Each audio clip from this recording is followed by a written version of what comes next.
அனைவருக்கும் வணக்கம். நான் நந்தினி. 100 வயதை கடந்து கூட ஜப்பான் மக்கள் உயிர் வாழ்றாங்க. நம்ம நாட்டு கலாச்சாரத்தை ஜப்பானிய மக்கள் கடைபிடித்து 100 வயசு வரைக்கும் உயிரோடு நோய் நொடி இல்லாம இருக்கிறாங்க. ஆனா நாம மட்டும் ஏன் இப்படி இருக்கிறோம் அப்படிங்கிற கேள்வி இருக்கு. இது பற்றி இன்பா அப்படிங்கிற ஒருத்தர் தன்னுடைய ட்விட்டர் பக்கத்துல ஒரு மிகப்பெரிய தகவலை சொல்லியிருக்காரு. ஜப்பானியர்கள் சராசரியா 85 வயது வரைக்கும் ஆரோக்கியமா வாழ்றாங்களாம். ஆனா இந்தியர்களால 72 வயது வரைக்கும் தான் சராசரியா வாழ முடியுது.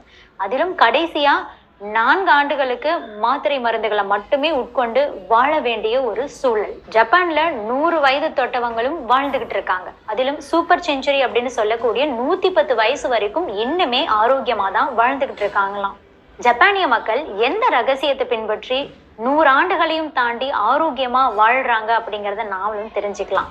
ஜப்பான் மக்கள் பின்பற்றக்கூடிய முதல் ரகசியம் என்ன அப்படின்னா அவங்களுடைய சாப்பாட்டு முறைகள் தான். புளித்த சாப்பாட்டுக்கு அவங்க அதிகமா முக்கியத்துவம் கொடுக்கறாங்க.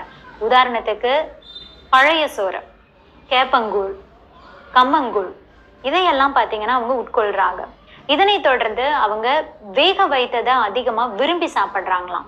உதாரணத்துக்கு சீனி கிழங்கு மாதிரி பொரித்த உணவுகளை விரும்பி அந்த அளவுக்கு உண்ண மாட்டாங்களாம். அதற்கு பதிலா தீயல் சுட்டு சாப்பிட்றத தான் அவங்க அதிகமா விரும்புறாங்க. ஜப்பானியர்கள் கூடுமான வரைக்கும் எங்க போறதா இருந்தாலும் நடந்து போறதுக்கு தான் முக்கியத்துவம் கொடுக்குறாங்க. தேவைப்பட்டா சைக்கிள்ல போவாங்களாம். அதை விட தூரமான இடங்களுக்கு போகணும் அப்படின்னா பப்ளிக் டிரான்ஸ்போர்ட்டை தான் அவங்க பயன்படுத்துறாங்க. ஒரு பஸ் ஸ்டாண்டுக்கு போறதாகட்டும், ரயில்வே ஸ்டேஷனுக்கு போறதா இருந்தா கூட ஜப்பானியர்கள் நடந்து போறாங்க, இல்லைன்னா சைக்கிள்ல தான் போறாங்க. ஆனா நாம என்ன பண்றோம், ஒரு பால் பாக்கெட் வாங்குறதுனா கூட பைக் எடுத்துக்கிட்டு தான் போறோம். இதனால நம்மளோட காசும் வீணாகுது, நமது உடலுக்கும் அவ்வளவு ஆரோக்கியம் கிடையாது. இப்போ ஞாயிற்றுக்கிழமை அப்படின்னு எடுத்துக்கிட்டோம்னா அந்த விடுமுறை நாட்கள் அப்படின்னாவே நாம என்ன செய்வோம், காலையில ஒரு 10 மணி வரைக்கும் தூங்கி எழுந்துட்டு செல்போனை பார்த்துக்கிட்டே டிவி பார்த்துக்கிட்டே சாப்பிட்டுட்டு மறுபடியும் தூங்கிடுவோம். ஆனா ஜப்பானியர்கள் என்ன செய்யறாங்க அப்படின்னா விடுமுறை நாட்கள்ல தொலைதூரங்களுக்கு போயிட்டு முடிக்க வேண்டிய வேலைகளுக்கு முக்கியத்துவம் கொடுத்து செய்யறாங்க. அடுத்ததான் நீச்சல் அடிப்பாங்களாம்.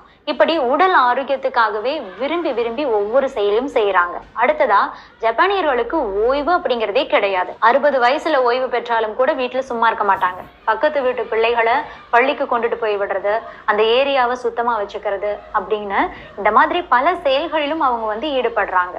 இல்லை அப்படின்னா கடைசி வரைக்கும் ஏதாவது ஒரு பிஸ்னஸை பண்ணிக்கிட்டே 100 வயசு வரைக்கும் இருப்பாங்களாம். ஜப்பானியர்கள் எப்போ சாப்பிட்டாலும் அவங்களுடைய வயிறு 80% நிறையிற அளவுக்கு மட்டும்தான் சாப்பிடுவாங்களாம்.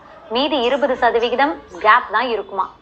இந்த விஷயம் எல்லாமே நம்ம முன்னோர்கள் பின்பற்றிய ஒன்று தான். ஆனால் நாம் அதை பின்பற்றுவதே கிடையாது. ஆனா ஜப்பான் நாட்டுக்காரங்க பின்பற்றுறாங்க. இதனாலதான் கடைசி காலத்துல மாத்திரை மருந்துகளோடவே நாம வாழ வேண்டிய ஒரு சூழல் ஏற்படுது அப்படின்னு சொல்லிட்டு அந்த வீடியோவில் அவர் தெரிவிச்சிருக்காரு. இந்த மாதிரி உணவு கட்டுப்பாடு, சோம்பேறித்தனத்தை தவிர்க்கிறது, உடல் உழைப்பு போன்றவை இருந்துச்சு அப்படின்னாவே கண்டிப்பா நாமும் 100 வயசு வரைக்கும் வாழலாம். அனைவருக்கும்